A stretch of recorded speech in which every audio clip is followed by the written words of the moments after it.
अच्छा ये बताओ, ये शेर पर क्यों बैठी हैं दुर्गा मैया? क्यों है दुर्गा मैया का वाहन शेर? शेर किसका प्रतीक है? शेर किसका प्रतीक है? जोर से। शेर राजा का प्रतीक है, जंगल का राजा है शेर। शेर कौन है? जोर से। राजा। शेर कौन है? राजा। इसलिए जो राजा महाराजा होते हैं ना, वो अपनी सिंहासन पर शेर, उनके सिंहासन के पास शेर की प्रतिमा होती है। तो दुर्गा मैया शेर पर सवार हैं, शेर राजा का प्रतीक है। अब दुर्गा मैया शेर पर क्यों चढ़ी हैं और क्या मैसेज दे रही हैं? दुर्गा मैया का हाथ, दुर्गा मैया के हाथ कितने हैं? जोर से। 8। दुर्गा मैया कहती हैं 8 हाथ हैं मेरे, और 8 हाथ तब होते हैं जब 4 लोग खड़े हों। आप कितने लोग हैं? आप कितने लोग हैं? हिंदू कितने लोग हैं? हम सब 4 लोग हैं। हम सब कितने लोग हैं? 4। ब्राह्मण, क्षत्रिय, वैश्य और शूद्र। हम कितने भाई हैं? हम कितने भाई हैं? 4। ब्राह्मण, क्षत्रिय, वैश्य और ये चारों भाइयों के हाथ कितने हुए? 8।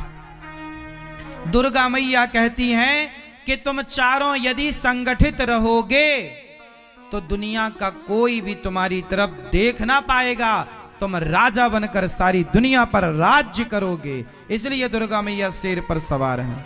यदि तुम संगठित रहे तो तुम राजा रहोगे, और यदि तुम संगठित नहीं रहे तो तुम गुलाम हो जाओगे। और यही हुआ कि ब्राह्मण, क्षत्रिय, वैश्य, शूद्र आपस में लड़े। फूट डालो शासन करो की नीति अंग्रेजों ने अपनाई। हम देशवासियों को 700 साल तक गुलाम बनाए रखा। 500 साल मुगलों ने, 200 साल अंग्रेजों ने। हाँ या ना?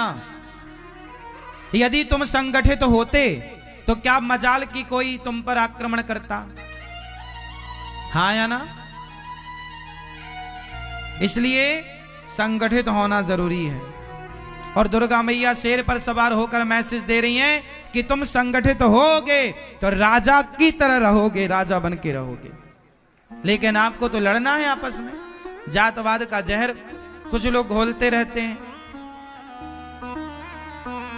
हमारी सारी देवी देवता जो वाहन है उसका एक अलग ही कारण है, लेकिन आप पता नहीं उस कारण तक पहुंचते हैं नहीं पहुंचते, समझते हैं नहीं समझते।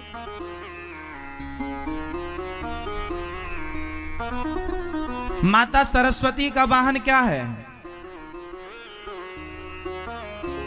मैया, माता सरस्वती का वाहन क्या है? क्या क्या है भैया? क्यों बैठी हैं माता जी हंस पर? हंस किसका प्रतीक है? नहीं,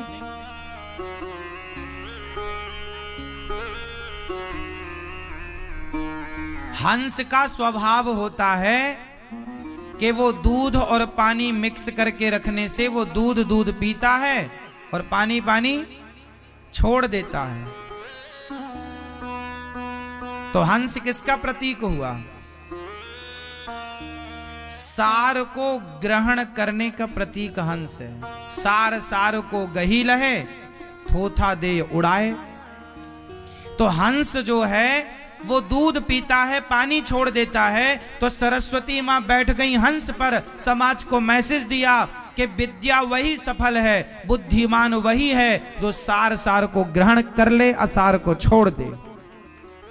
विद्वान वही है जो सार को ग्रहण करे। मेरी अच्छाइयां ग्रहण कर लो, मेरी बुराइयां छोड़ दो। लेकिन जमाना अच्छाइयां कम ग्रहण करता है, बुराइयां पूरी।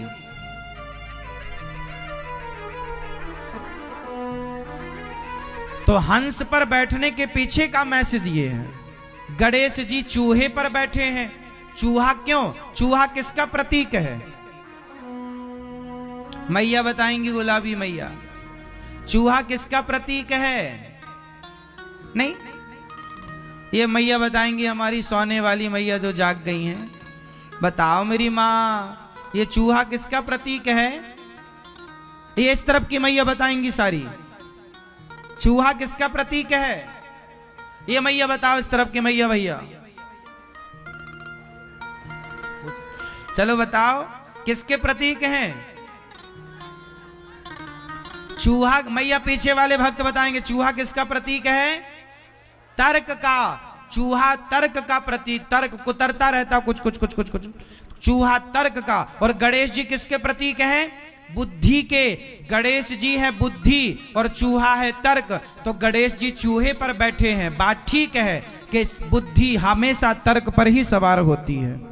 बुद्धि हमेशा, गणेश जी बुद्धि के देवता और चूहा तर्क का प्रतीक, तो बुद्धि तर्क पर ही तो सवार होती है ना।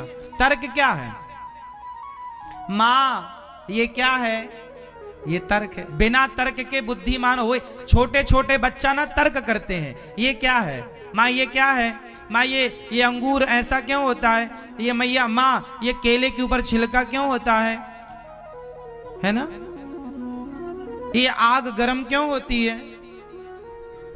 ये चंदा को मामा क्यों कहते हैं? ये तर्क है। बात समझ में आ रही है? समुद्र गहरा क्यों है? ये तर्क है। अब बताओ इस तर्क का उत्तर दो, समुद्र गहरा क्यों है? पानी ठंडा क्यों होता है? ये तर्क है। तो जब तक तर्क मीन्स क्वेश्चन, प्रश्न, आप जब तक तर्क नहीं करेंगे, प्रश्न नहीं करेंगे, तब तक आपका विवेक नहीं बढ़ेगा, बुद्धि। हाँ, इसलिए जिज्ञासु बच्चे अच्छे होते हैं। बच्चों का स्वभाव जिज्ञासु होता। माँ ये क्या है, ये क्या है, ये क्या है, ये क्या है, ये क्या है? माँ बताएगी ये ट्रेन है, ये बस है, ये ट्रेन कैसे चलती है, ये क्या होता है, ये क्या, सब बच्चे पूछते हैं। तो ये तर्क है, जिज्ञासु है, प्रश्न है। बिना जिज्ञासा के आप कुछ नहीं समझ पाएंगे। तो तर्क किस पर सवार है? बुद्धि किस पर सवार है? बुद्धिमान वही जो तर्क जानता है। जैसे मैंने कहा भगवान सब जगह होते हैं, फॉर एग्जाम्पल, जैसे मैंने कहा कि भगवान, तो आपने तुरंत तर्क कर दिया महाराज जी सब जगह होते हैं तो दिखते क्यों नहीं? ये तर्क है। अब जैसे आपने तर्क दिया कि भगवान सब जगह होते हैं, आपने कहा भगवान सब जगह होते हैं, दिखते क्यों नहीं? आपने ये मेरे से तर्क किया। ये तर्क मतलब ये प्रश्न, आपने प्रश्न पूछ दिया, तर्क किया। अब उसमें मैं दूसरा तर्क दूंगा कि जैसे मिश्री में मिठास होती है पर दिखती नहीं है, उसी तरह भगवान होते हैं दिखते नहीं है। तर्क से तर्क को काट दिया। जैसे लोहे से लोहा कटता है, ऐसे ही तर्क से तर्क कटता है। ये तर्क शास्त्र होता है मेरी माँ, इसकी पढ़ाइयां होती हैं। इतने जल्दी तुम्हारी खोपड़ी में सब चीजें ना घुसेंगी, पर फिर भी हम तुम्हें समझा रहे हैं जितना तुम समझ पाओ। इसका बहुत पढ़ाई करनी पड़ती है, समझना पड़ता है चीजों को। तार्किक व्यक्ति भी बुद्धिमान होते हैं, बिना तर्क के व्यक्ति बुद्धिमान हो ही नहीं सकता। इसलिए बच्चों को तर्क करना। आजकल के बच्चे ना माँ बाप से कुछ पूछते हैं, माँ ये भगवान है तो दिखते क्यों नहीं, ऐसा क्यों? तो माँ अरे चुप रह, चुप रह, ये तुम्हारी माँ ना तुम्हारी बुद्धि का विकास नहीं होने दे रही है। हर जगह बच्चों को चुप ना कराया करो। बच्चे प्रश्न कर रहे हैं मतलब बच्चे अच्छे हैं। जो प्रश्न नहीं कर रहा वो बोदा है, बोदा।